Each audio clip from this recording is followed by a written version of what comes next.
So, Minister, how do you respond to allegations that you bullied staff? I would ask who made those allegations, because I'd like to have a quiet word with them. You're accused of being intimidating. Did you know I have a black belt in karate?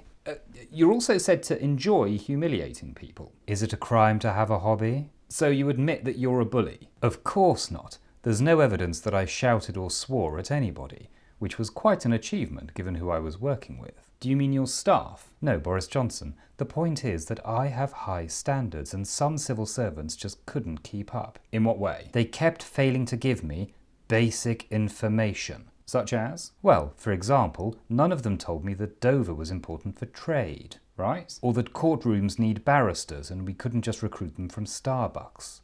Okay. Or that the comedian Paul Grayson was actually a woman called Linda Savage. I'm not sure that's... Or that you can't have misogyny against men. And worst of all, when I was having a much-needed holiday, they had the temerity to interrupt me with emails about Afghanistan. Are you serious? I know, and you should have seen their formatting. As I said, if you're going to encroach on my beach time, can't you at least match your fonts and justify your paragraphs?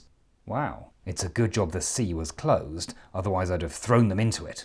It sounds like you might be quite difficult to work with. Well, as the person who's worked with me for the longest time, I don't think so. You've had numerous complaints made about you over the years. Only from wet blankets and worms. Unionised worms. So you think this is political? If it wasn't for these activists, I'd have got a lot more done. And would that be a good thing?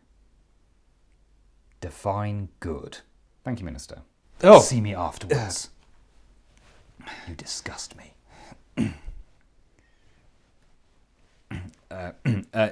Next up.